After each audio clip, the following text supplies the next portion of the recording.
Hello, I'm Dr. Damien Lafferty, a surgical podiatrist and part of the teaching faculty at the University of Newcastle. Today I want to simplify something I see all the time in my clinic: plantar heel pain. This will be the start of a short series on heel pain, especially those chronic cases that haven't responded to common treatments. Heel pain is one of the most common conditions I treat, but it's also one of the most misdiagnosed. Most people are told they have plantar fasciitis, but often they don't. What they really have is plantar fasciosis. Let's go through the three main causes of heel pain so you can understand the differences and get on the right treatment path.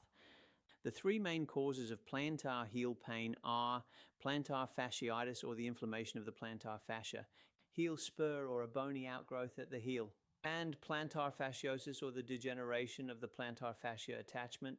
They might sound similar, but they're not, and getting the wrong diagnosis can delay healing and prolong pain. Let's start with plantar fasciitis, the inflammatory stage. This is the acute, early version of heel pain. It's caused by tiny micro tears and inflammation in the plantar fascia, that thick band of tissue supporting your arch. It's often triggered by a sudden change, like walking more steps, wearing new shoes, or standing longer than usual. Typical signs include sharp pain with your first steps in the morning, slight improvement as you move, tenderness at the front of the heel. On ultrasound, we often see swelling, a clear sign of inflammation. Best treatments include rest and gradual loading, ice, short-term anti-inflammatories, supportive shoes or orthotics, and stretching under guidance. If pain persists, shockwave therapy can help. Next, let's talk about heel spurs. This is a bony growth you can see on an X-ray under the heel. It's often blamed for pain. However, in most cases, the spur itself isn't symptomatic. It actually forms because of chronic pulling of the plantar fascia, so it's a consequence, not the cause. Many people with heel spurs have no pain at all, so don't assume the spur is the problem unless it's confirmed through proper testing. Now to plantar fasciosis, the real culprit behind chronic heel pain. This is the condition I see most often, especially in patients who've tried everything else without success. Unlike fasciitis, fasciosis is not inflammatory, it's degenerative. That means the collagen fibers at the origin of the plantar fascia are breaking down, not inflamed. It is the subsequence of long-term plantar fasciitis. It's often caused by chronic overload, aging, poor healing, poor biomechanics, and reduced blood flow. Think of it like a frayed rope, not a swollen band. Common signs include pain that worsens the more you walk, pain lasting months, not days. Thickened fascia on ultrasound, more than 4 millimeters. This explains why so many people stay in pain.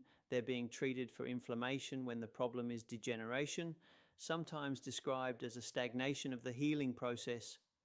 Because each condition is different, treatment must be different as well.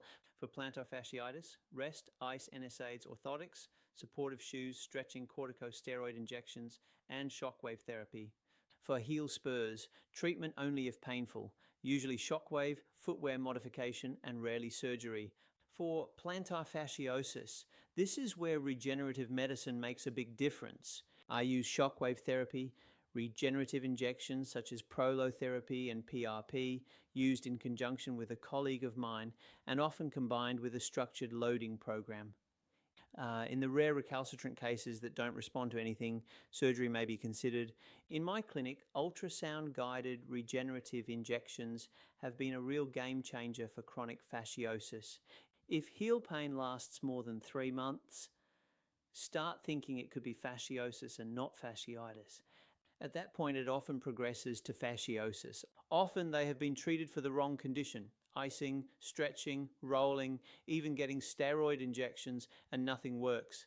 If heel pain has lasted beyond 12 weeks, get it properly imaged. An X-ray and a high-definition ultrasound can confirm what's really happening. From there, proper treatment can be tailored, whether that's shockwave therapy, regenerative injections, orthotics, or in rare situations, surgery. The good news? There are solutions that you use as long as we're treating the correct condition.